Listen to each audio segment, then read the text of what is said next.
సంగారెడ్డి జిల్లా గడ్డపోతారం మున్సిపాలిటీలో రాజకీయ వేడి రాజుకుంది. మున్సిపల్ ఎన్నికల ఓటమిని జీర్ణించుకోలేక మాజీ సర్పంచ్ పులిగిల ప్రకాష్ చారి ఓటర్లను అసభ్య పదజాలంతో దూషించడంపై స్థానిక కౌన్సిలర్లు తీవ్ర ఆగ్రహం వ్యక్తం చేస్తున్నారు. ఓటమి భారంతో విచక్షణ కోల్పోయి మాట్లాడుతున్న ప్రకాష్ చారి తీరును నిరసిస్తూ 14-15 వార్డుల కౌన్సిలర్లు నిరుడి ప్రభావతి, శ్రీనివాస్ మరియు ఇంద్ర సేనలు విరుచుకుపడ్డారు. రాజకీయాల్లో గెలుపోటములు సహజమని, కానీ ప్రజా తీర్పును అవమానిస్తూ ఓటర్లపై అసభ్య పదజాలం వాడటం ప్రకాష్ చారి దురహంకారానికి నిదర్శనమని కౌన్సిలర్లు మండిపడ్డారు. ప్రకాష్ చారి రాజకీయంగా ఈ స్థాయిలో ఉన్నారంటే అది ఈ ప్రాంత ప్రజలు పెట్టిన భిక్షని గుర్తు చేశారు. ప్రకాష్ చారి తన ఎదుగుదల కోసం ఎంతో మందిని రాజకీయంగా తొక్కేశారని, అనేక అక్రమ మార్గాల్లో సంపాదించి ప్రజల నోట్లో మట్టి కొట్టిన ఘనత ఆయనదేనని ఘాటుగా విమర్శించారు. గడ్డపోతారం అంటే నేనే అని, విరవిగటం మానుకోవాలని, పదవులు రాలేదని ఇప్పుడు మొసలి కన్నీరు కారుస్తున్నారని ధ్వజమెత్తారు. గతంలో విసిరిన సవాల్పై స్పందించకపోవడంపై ఆగ్రహం వ్యక్తం చేశారు. ఎలక్ట్రానిక్ మీడియా పేపర్ వీళ్ళకి అందరికీ నమస్తేనా. మొన్న 15వ వార్డుల ఆయన ఓటర్లను అంత ఖర్చు పెట్టిన బాధ తట్టుకోలేక ఓటర్లను లంజోడక అనే పదం వాడుకుంటా ఆయన ఎవరు తిరుగుతుండో ఏమంటుండో ఆయనకే అర్థమైతలేనట్టుంది.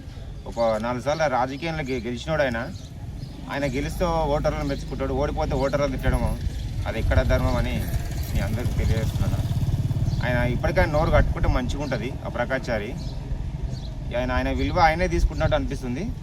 ఆయన తెలుసుకోవాలి. ఒకటి కాలిపిలిగా జనాలను అందరు ఉంటేనే ఆయన లీడర్ అయ్యింది. అందరు లేని అయితే ఆయన గెలవలేడు కదా. ఇప్పటిదాకా గెలిచింది, ఇప్పుడు ఓడిపోయినా అనేసి ఓడడం గెలవడం అనేది అది సమాజం. అది ఎంత మంచి వాళ్ళైనా ఓడిపోయే టైం వస్తుంది. ఆ టైము ఆయన ఆలోచించుకోవాలి, కానీ ఇష్టమైనట్టుగా నోరు జారుతుంది కరెక్ట్ కాదని చెప్తున్నాను. ఆయనకు ఇక జనాల బుద్ధి చెప్తారని నేను చెప్తున్నాను. ఈరోజు ఎలక్ట్రానిక్ మీడియా, ప్రింట్ మీడియా ఇద్దరికి నమస్కారాలు తెలియజేస్తూ పేపర్ విలేకరులందరికీ.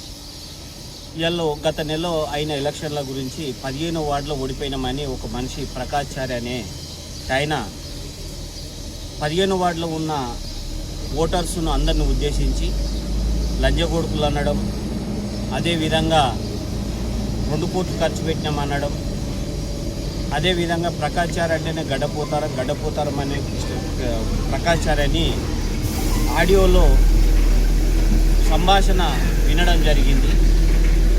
ఆ సంభాషణ విన్న తర్వాత మా మనోధైర్యం కోల్పోవడం జరిగింది. అయితే కిష్టేపల్లిలో 15వ వార్డులో 80% ఎస్సీ జనాభా ఉన్నారు, ఎస్సీ ఓటర్స్ ఉన్నారు, 20% బీసీలు ఉన్నారు. అంటే 80% ఎస్సీలు మాది లంజకొడుకులా, బీసీలు లంజకొడుకులా? ఇది మాట్లాడడం కరెక్టేనా? నేను అని చెప్పుకునే అతను ఇవాళ చూసినట్టయితే కిష్టేపల్లిలో ఇక్కడి నుండి స్టార్ట్ పెడితే అల్లీనగర్ వరకు అనేకమైన మోసాలు చేసినావు నువ్వు. నీ చరిత్ర అది. ఎప్పుడు కానీ ఊరుకు నువ్వు కాదు, ఊరే మనకు అందరికి.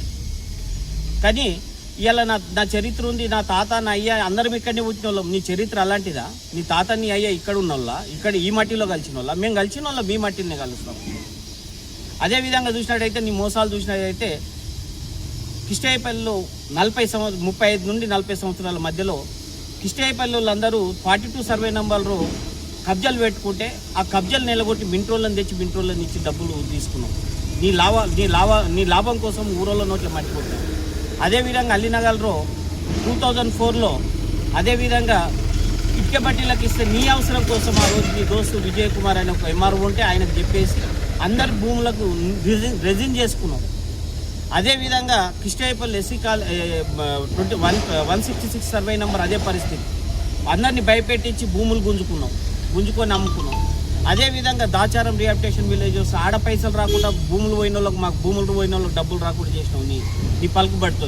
ఆ పలుకుబడి ఎక్కడిది నీది? మా భూములు మా ఊళ్ళో నష్టం చేసుకుంటా ఆ సంపాదించిన డబ్బులతోని నువ్వు అందరిని ఇన్ఫ్లుయెన్స్ చేసి మోసం చేసి ఇలా చేస్తున్నావు.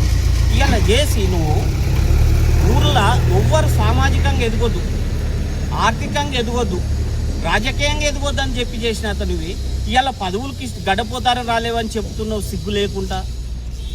అది నువ్వేగా చేసింది, రాకుండా చేసింది. నువ్వు క్యాంపులో నీ కొడుకు ఓడిపోతే నువ్వు ఇంటికాడ ఉండాలి, కానీ క్యాంపులో వచ్చి క్యాంపులో ఉండి నీ పావులు కలుపుకుంటా మంత్రులను